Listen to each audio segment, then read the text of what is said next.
Hi, hello and welcome to a new reaction here from Faceless Guy. Today I will react to geography in Iraq, and I have to say this is a country which is very interesting. I think humanity also started in this region, or the first.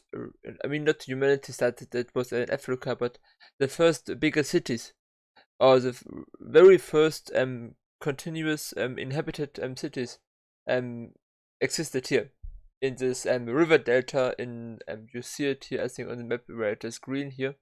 So a very interesting country, and with a war the Bush administration made in this country illegally.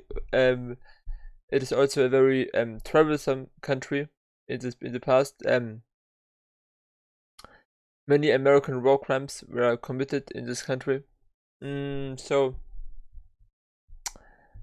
it's very I'm very proud that my country under the Chancellor Gerhard Schröder did not joined the war on Iraq from the United States of America. I'm very proud on this. So there's not much you can say which is positive about Gerhard Schröder, in my opinion, from a leftist opinion, but this is good.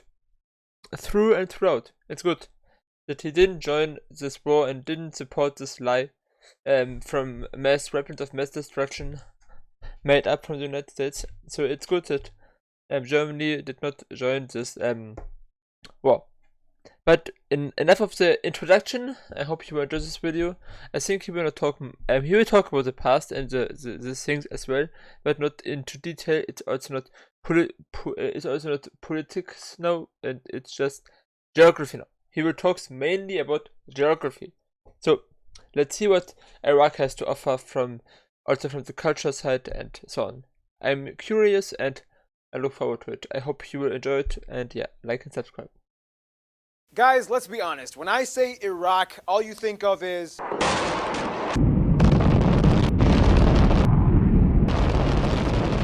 But it's also... And it should definitely not be the first thing you think about. I'm honest here. I think also in my case, it is something I very soon think about. I know also much more about Iraq, but yeah, it is it comes very fast into mind when you think about this country. But it should not be this case. I'm curious to see what Iraq is about outside of the war and the past. So, and this side is much more interesting. I love all of this stuff. War is boring and disgusting, and also the reason why the war in Ukraine is still ongoing is also because of the of the United States, of Germany, of France, of all of the Western countries in the NATO which supported Ukraine with weapons. The war would have been over to the benefit of Russia. Yes, Russia would have won the war if the other countries would not have supported Ukraine, but the war would be over. And if you don't like war, then that is something you should also realize that it is also the fault of Germany, United States, France, Great Britain, that this war in Ukraine is still ongoing. I think also for my own country, if you now come and say something like, hey, imagine your own country would have been invaded, yes, then I would much further live under occupation than being dead and maybe even win the war. So better occupation than death. It's my opinion as a pacifist. You can say whatever you want and say how cruel and disgusting war is, and I agree with you. War is disgusting, and that's why I think anything different than war is better than war. Okay, let's continue.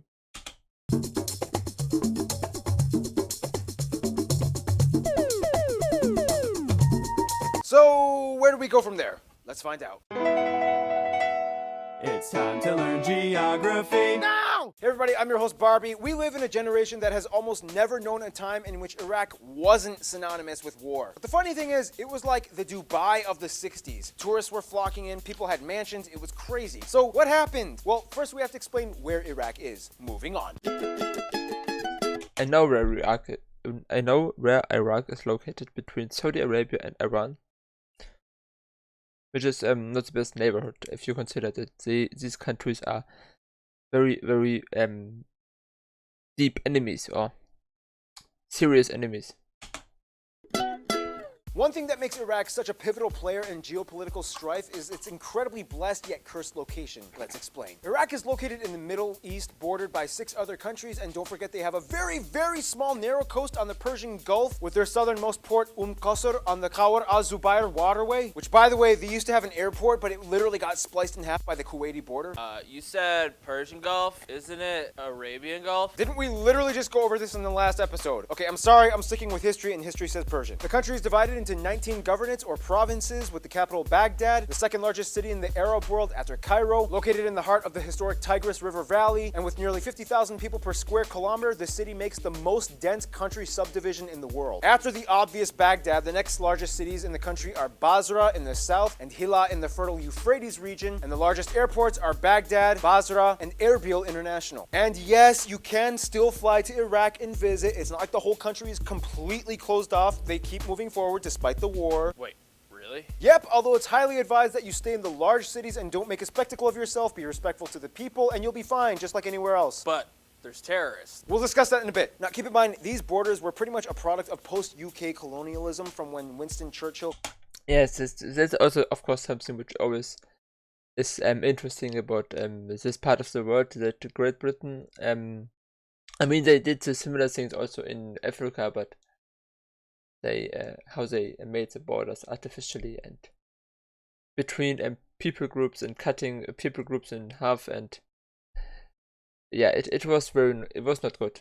It was definitely, I mean, it was intended to guarantee that these regions will not unify against the occupiers, like for this example, the United Kingdom.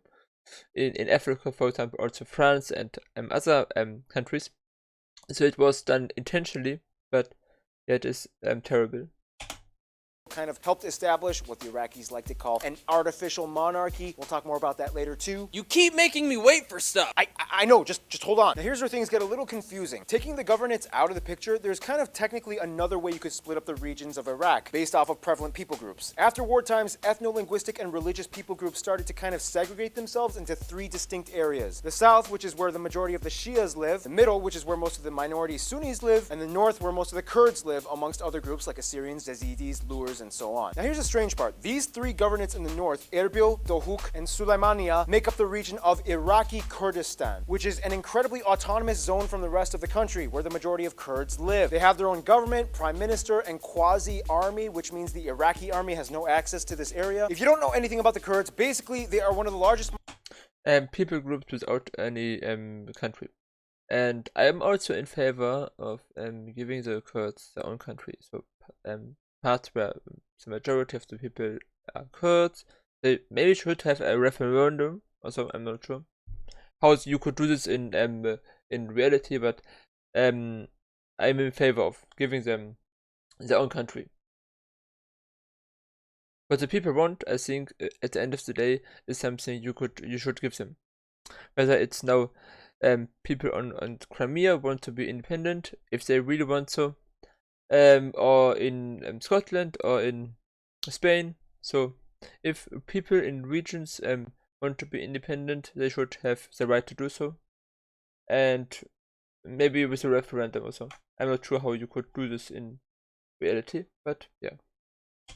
Minority groups in the Middle East, but we'll talk about that another time. Let's move on. Now, let's just get it over with and cover what you're all thinking. Yes, there are some parts of Iraq that are kind of like no-go zones, specifically in the west and central areas. As of 2017, numerous international travel boards have advised strongly against travel in the red zone, which is located more or less over here, where most of the conflict between ISIS, there you go, and various other groups are found. Keep in mind, this information is applicable to the time this video was uploaded, so I don't know what the future holds or if this video would be outdated soon. It looks like tension and conflict conflict are dying down, but for now we can't be completely sure. Otherwise, some top notable sites in Iraq might include places. The video was uploaded 5 years ago, so I guess in the moment it's still not advisable to travel to certain areas, but I am not sure. I would like to travel to many different places, including Iraq, theoretically. I will not do so probably in the near future because it's a conflict, but theoretically I would be interested. Places like Eridu and Uruk, two of the oldest cities in the world. Ur, the home of Abraham and the Sumerian ziggurat. The Al-Shahid Monument, the Tree of Knowledge. The Mudif houses of the Marsh Arabs. The ruins of former Babylon in Hilla. Alexander the Great's tomb. Ctesiphon, the ancient capital of Persia. Lalesh, which is like the holiest site to the Yazidis. Nineveh, the ancient capital of the Assyrian Empire. The Al-Najaf Cemetery, the largest in the world. Baghdad Zoo. Yes, they have a zoo. The Victory Arches of Qadisiyah. The shopping district. This looks cool with the swords. In the background is the second one of this. I'm not sure what it is. Maybe it's in big street or so, but it looks cool. The shopping districts of Al-Mansur and Al-Qarada, the Tomb of the Unknown Soldier, the Abbasid Mosque of Samarra, the Iraqi National Museum, and if you can get access, you can see a 605-page Quran written entirely out of the blood of Saddam Hussein. Yeah, that was an interesting time. I heard also that there is a love novel, a romantic novel or something like this from Saddam Hussein. It is very weird. He will maybe mention it as well. I think he will mention it. I think I even got it from his video.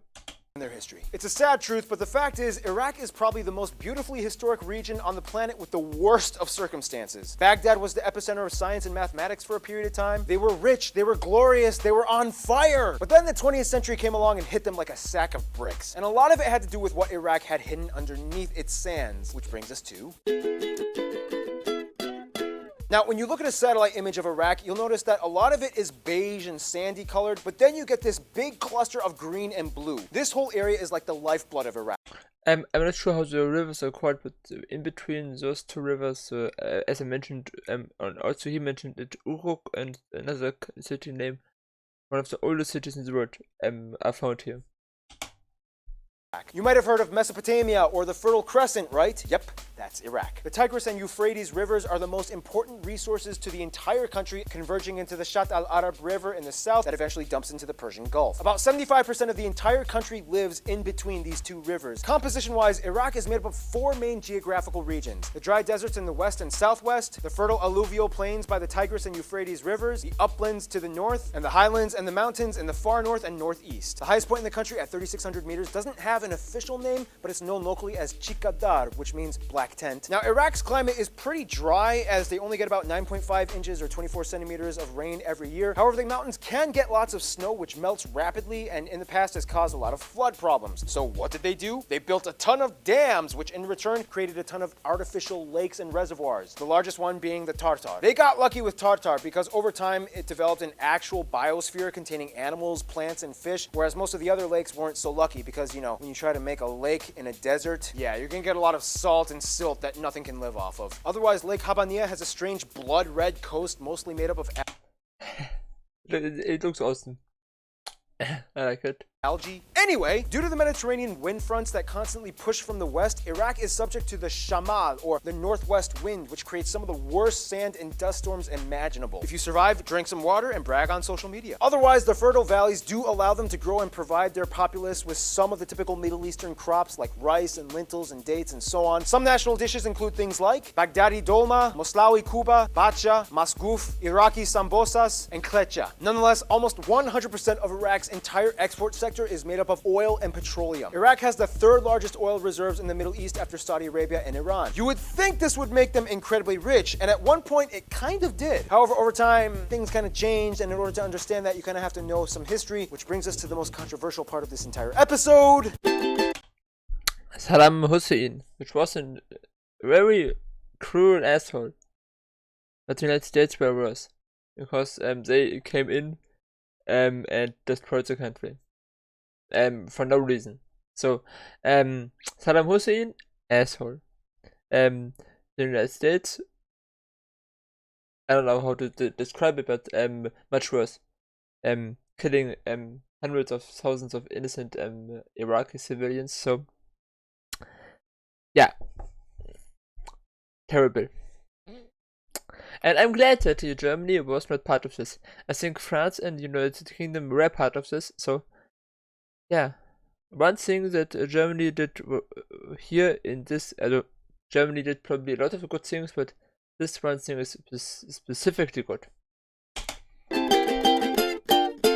At this point, Iraqis have heard it all. War, Saddam, Al-Qaeda, ISIS, they get it. And we will get to that. I'm not going to sugarcoat this episode and avoid the drama, but I also want you to learn that Iraq has a completely unnoticed, vibrant culture and heritage that still thrives despite all the chaos. First of all, Iraq has a population of about 38 million and is home to the oldest recorded civilizations on Earth. About 75% of the country is made up of Arabs, about 15% are Kurds, and the remainder is made up of numerous smaller people groups like Assyrians, Turkmenis, and Yazidis, and Also, for a brief period of time, a few months, maybe half a year, maybe even a year, I was able to with a colleague of where I worked, who he came from Syria, was a refugee, and he told me also a lot of things about the Syrian civil war, which he experienced, some of them, and it was also amazing to hear about. And also he showed me some of the stuff which is still ongoing in Syria, culturally. So things which have no connection to the war. So, it's the beauty of Syrian culture, and I hope he will also. That's why I'm also so glad that he mentioned a lot of things which has nothing, which had.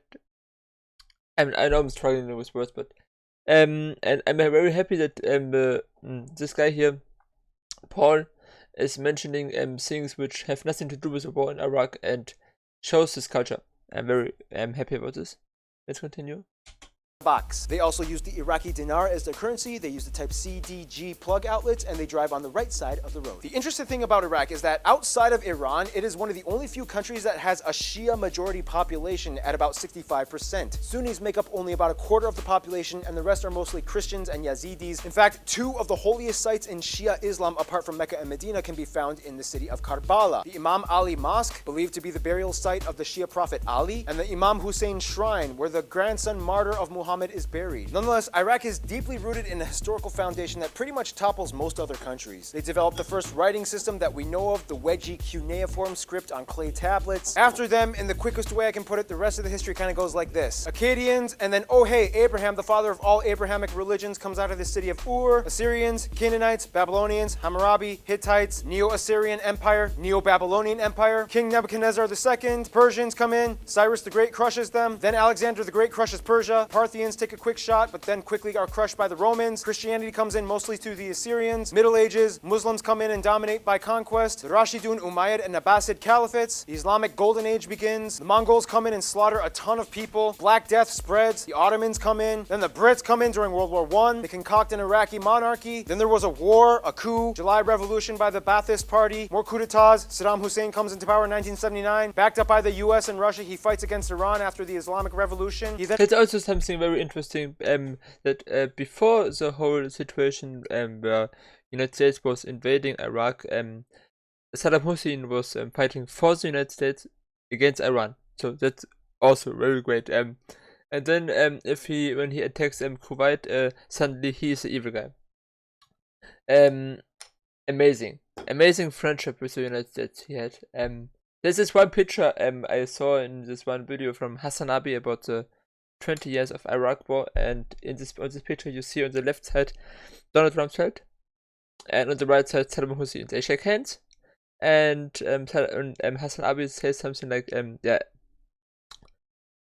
look at this, he is later responsible for his death. I mean, he meant Donald Rumsfeld, and he was talking to probably people in his chat, and also to the Kurds and the Ukrainians, because as soon as the people which are United is concerning about, like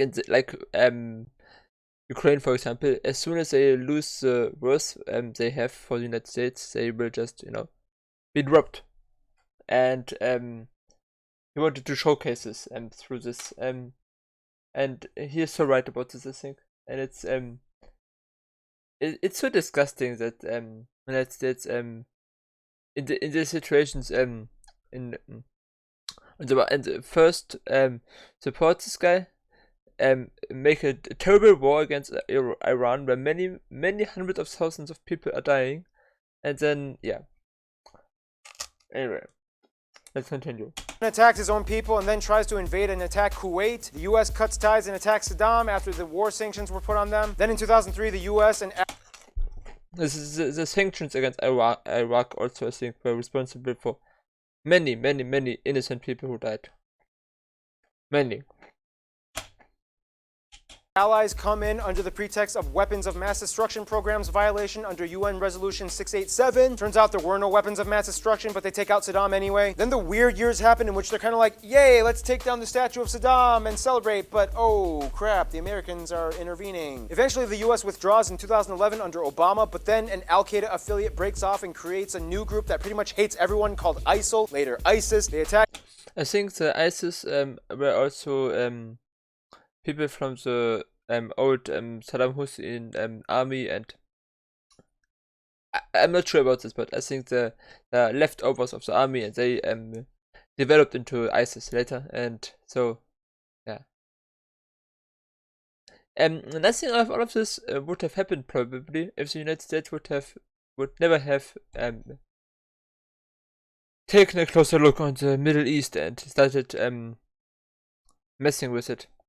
Can occupy various cities across the two countries. They get pretty big in 2015 and 16, but soon later they realize they have literally no diplomatic ties or outside relations, which are kind of key in conflict. After getting attacked from every side, from every nation around them and the Western world, they start to deteriorate, and that's kind of where we are today. Whew! Once again, keep in mind this video might be outdated soon, so until then, all we can do is observe and hope things get... I hope it's outdated soon. Maybe it is already a bit outdated. I think there's still conflict in this country, but I hope it will be outdated completely soon, and this country can be again a wonderful, awesome country. I doubt it will happen anytime soon because the destruction the United States caused in this country is severe, but I hope for the best, of course. Resolved. It's so complex, and if you want a full perspective, I'm not your best source. An Iraqi person directly affected by current events would be. Talk to them. Listen. If someone watches my channel, someone watches this video from Iraq, please tell me more about this. I'm super curious, and I mean, in this video, Hassan Abi was reacting to they also were they were from an American perspective, even a little bit you know, saying, hey, yeah, the war was justified, kind of. So I want to hear something from someone who really lives in this region, who was affected by this, and tell me about this situation, how it is in the moment, if it is developing into a better situation, if things become better over time. Yeah, please tell me how the situation is. I would also love to visit this country. It deserves visits and people coming to it and seeing what war can cause. And there are many countries which can do this. Also Syria and other countries as well. But in this video it's about Iraq, so please tell me if you know something about this country. To them. Furthermore, what it comes down to is Iraq is sandwiched right between two of the biggest influencers in the Middle East, Saudi Arabia and Iran. Some sociologists would argue that it was inevitable that Iraq would become a tension ground one way or another solely based off of its precarious location. Now it's kind of stuck in a weird limbo zone of, okay, Saddam is gone, but insurgents are up and the Western world is getting involved and the whole western part of the country is off limits. What the? Can everybody just get out? I just want to go home and eat dinner and watch a movie. Granted, daily... Yeah, that would be also great. If also firstly also I think foreign countries leave the country, and all the people who favor violence over peace, they should leave the country, so it can have peace.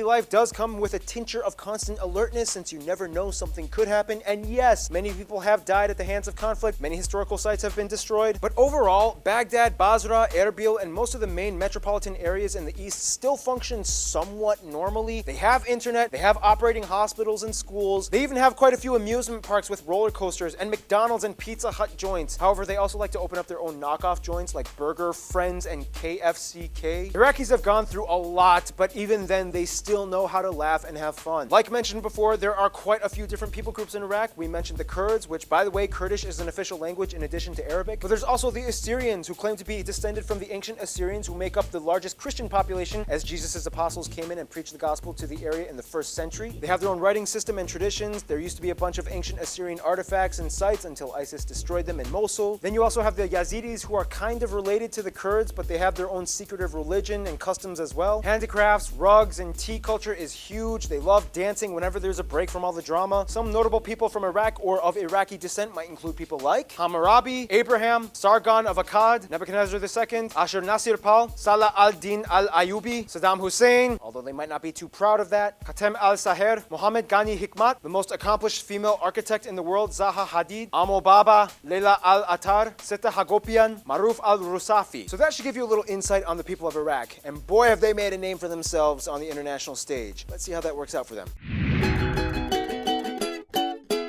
I'm not sure which countries have now good relations to Iraq. Maybe some in the Middle East. But otherwise, I'm not sure. Let's see. First of all, you have to understand that Iraq is kind of like another Bosnia and Herzegovina scenario. And I'm not sure what is written on the flag. I mean, it's probably something related to the country, but I can't read Arabic. I've learned a bit Arabic, but far from enough to read this actually. But yeah, if you know, please tell me.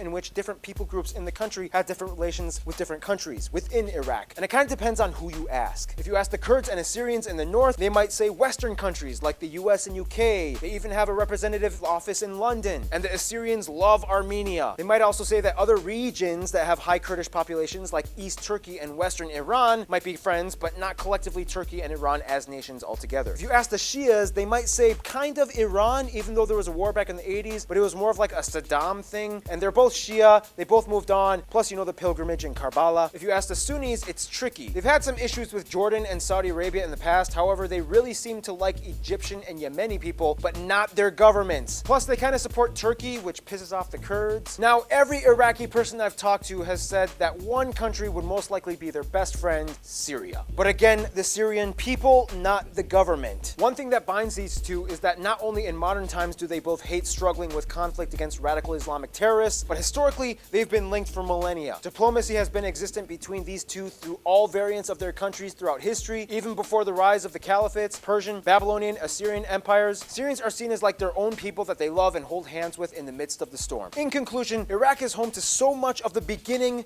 I mean, I think Syria, I might have guessed as well that they get along very good because they suffer in a similar way, as he said, but interesting with others.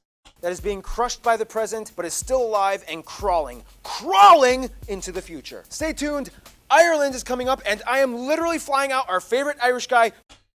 One small little thing to help people who confuse Ireland and the Côte d'Ivoire, Ivory Coast. Ireland, the green is first, and I think in Ivory Coast the orange is first. But yeah. You know, I'm not sure who said this, but I think it's the helpline was the green is first because Irish people and St. Patrick's Day, they love green, so that's the reason why green is first. I'm not sure who told me this. I heard this in one video, I think, but yeah, I hope. Yeah, let's go finish it at first. Potter to be here in the episode. That's not the correct pronunciation of his name, but I don't care. You're still named Potter to me. Para. I'm not sure as well, but I also I hope at some point I will also be in this Patreon list. Probably not because you have to pay more for this. But yeah, I also support him on Patreon.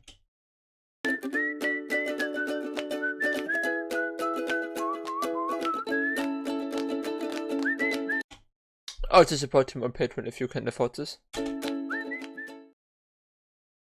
Yeah, I hope you enjoyed this video. I enjoyed it very much. It was very interesting, and again, to something I said at the beginning of the video with war in Ukraine and so.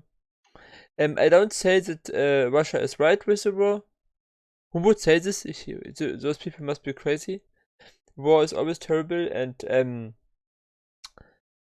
so I'm not saying this, but I say that the other countries, the other NATO countries, I mean, Ukraine is not in NATO, and I hope it will remain this way, but the NATO countries which supported Ukraine with weapons, I'm guaranteed that this war will not end very soon. And yeah, if the war would have ended, less people would have died, and that's, I think, for me, effect. But of course, you can say if Ukraine would have surrendered, Russia would slaughter everyone in Ukraine, and I cannot really say something which proves the opposite. I think people who think this are insane, but of course you can think whatever you want, and you can also not prove that I am wrong, because we don't know how things would have looked like if Ukraine would have surrendered. I think much less people would have died so far, and I don't understand why you should fight for your country and risk dying and everything just for something abstract as a country. I wouldn't do this for Germany, never. I would of course live under any occupation I can imagine right now, or just leave the country. Or fight back later, but not with weapons, but with other things. So if you are occupied by a country and then you refuse to work, you can also resist in other ways. You don't need to fight in a war and die in a war for your country. I think it's stupid to do this, but if you think differently, then go on and do what you have to do. But yeah, that's my opinion. You can think I'm crazy, but yeah, don't tell me that I would not do the same thing for my country. I mean, don't think that just that if my country would be invaded, I would say something different. I wouldn't. I would maybe hate the people who occupy me. Depends maybe on who occupies me. I'm not sure, but I would definitely not support a war against these people. So if any country in the world occupies Germany, depending on which country it does, I will have different reactions to it, but you will never hear me saying then fight back and kill fight in the war, because I'm a pacifist, and that's what pacifism is about. But anyway, that's not part of this video, not part of this reaction. I hope you enjoyed this. If you can tell me something about Iraq and the situation there right now, then do it, please. I would love to hear about this. And I hope you enjoyed this video. See you next time.